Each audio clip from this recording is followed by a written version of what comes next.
기자들이 전하는 생생한 소식 포인트 경제 시간입니다. 정부가 일본을 수출 우대국, 백색 국가에서 제외하겠다 이렇게 발표했죠. 일본이 우리나라를 먼저 백색 국가에서 제외한 데 대한 맞대응은 아니다 이렇게 선을 그었는데 왜 그런 건지 일본 수출 규제에 대한 대응은 어떻게 되고 있는지 산업과학부 황정호 기자와 자세히 알아보겠습니다. 황 기자 어서 오세요. 네, 이 선을 긋긴 했지만 우리 정부도 어쨌든 필요한 조치를 했다 이렇게 봐야 되겠죠. 네, 아무래도 맞불이다 이렇게 단정적으로 말하기는 좀 어렵지만 네. 제도를 바꿔서 대응에 나섰다 이렇게 볼 수는 있을 것 같습니다. 그동안 일본이 우리나라에서 전략물자를 수입할 때 우대를 받았거든요. 네. 하지만 정부는 일본이 제도를 원칙적으로 운영하지 않았다라고 판단한 겁니다. 모두 다 아시겠지만 일본이 지난달에 고순도 불화수소 그러니까 에칭가스를 포함해서 세계 소재 수출을 제한했죠. 네. 그래서 이런 것들은 아무래도 정상적 민간 거래를 저하하지 않도록 한다는 바세나르 체제 원칙을 어겼다라고 본 겁니다. 네. 바세나르 체제는 이제 국제 전략물자 수출 통제 시스템인데요. 1996년 재래식 무기 확산을 방지하기 위해 체결이 됐습니다. 지금 현재 한국과 미국, 일본 42개국이 참여를 하고 있습니다. 아무래도 초반에 아베 일본 총리가 이 바세나르 체제를 자신들의 수출 규제 근거로 들었었거든요. 하지만 우리나라가 오히려 바세나르 체제 안에서 더 활발하고 월등한 활동을 펼쳤다고 취재 결과 확인되기도 했습니다. 어쨌든 일본을 수출 우대국에서 제외하기로 했잖아요. 그럼 그 다음에는 어떻게 되는 건가요? 아무래도 이제 우리나라가 그 전략물자 수출 지역 구분을 변경을 했고요. 네. 일본을 수출 우대국에서 제외하기로 결정을 했습니다. 현행 전략물자 수출입 고시에는 수출 우대국인 가 지역과 그 외 지역인 나 지역 이렇게 두 개로 구분을 하는데요. 여기서 가 지역을 가의 1, 가의 2 지역을 이렇게 나눴고요. 일본만 가의 2 지역으로 넣기로 한 겁니다. 네. 이렇게 되면 개별 허가 서류도 아무래도 3종에서 5종으로 늘어나고요. 심사 기간도 최대 3배 늘어나게 됩니다. 사용자 포괄 허가도 예외적으로만 허용이 돼서 비우대국 수준으로 통제가 되는 거죠. 아무래도 정부는 다음 달 중에 이걸 시행하겠다고 밝혔고요. 이 기간 동안 일본에서 협의 요청이 오면 언제든 어디서든 응하겠다라고 밝혔습니다.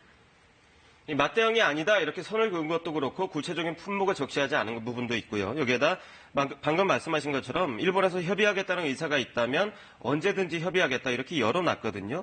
일본은 이와 반대로 반도체 소재 3개 품목을 콕 집어서 규제를 했기 때문에 이것과 다르게 우리는 여지를 좀 굉장히 많이 남겨놓은 것 같아요. 이유가 있을 것 같은데 어떻습니까?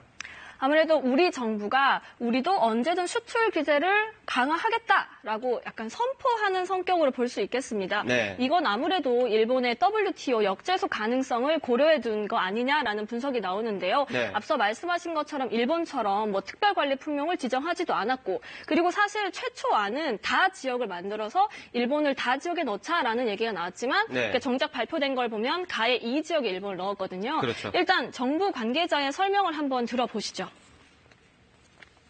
WTO에 제소하는 것에 미치는 영향과 관련해서는 앞에 설명드린 것과 같이 국제법과 국내법의 틀 내에서 적법하게 취해진 조치이기 때문에 영향이 없다 이렇게 봅니다. 그래도 지금 우리가 관리하고 있는 전략물자 수출 관리 품목이 1,730여 개거든요. 일본이 백색 국가에서 정말 제외가 되면 일본의 해당 품목 수입은 당연히 까다로워지고요. 네. 대체 가능성으로 한번 따져보면 첨단 반도체 제품의 수출 규제를 하게 되면 아무래도 일본에 영향을 줄 수 있을 것으로 보입니다. 어쨌든 여기까지 온 건 시작이 일본의 수출 규제였잖아요. 이번 사건을 계기로 핵심 기술, 특히 원천 기술 국산화가 어떻게 돼 있고 얼마나 돼 있고 앞으로 어떻게 될지 이 부분에 관심이 좀 많이 집중되는 것 같아요.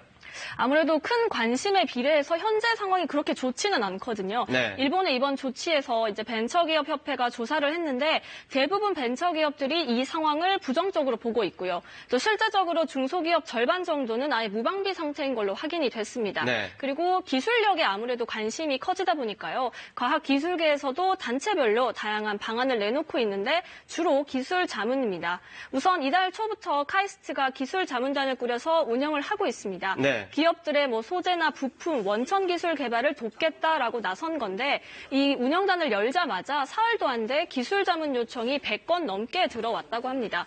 카이스트는 이런 업체별로 필요한 내용을 파악을 해서요. 전현직 자문 교수 100여 명을 직접 연결해 주기로 했습니다.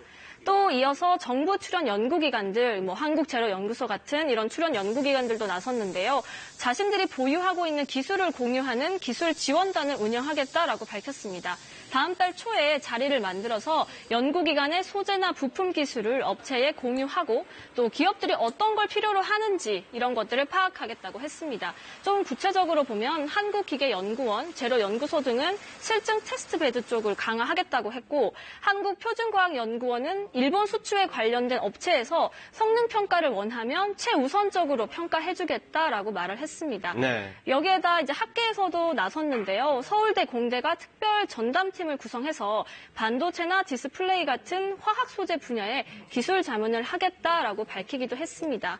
아무래도 이달 말쯤이면 과학기술정보통신부에서 종합대책을 발표할 예정인데 아무래도 이때 장기적이고 좀 실효성 있는 대책이 나와주길 기대하고 있습니다. 그동안 기술 입국이다라는 표현을 참 많이 썼는데 이번에 정말로 기술 입국이 될 수 있는 그런 계기가 됐으면 좋겠군요. 오늘 설명 잘 들었습니다.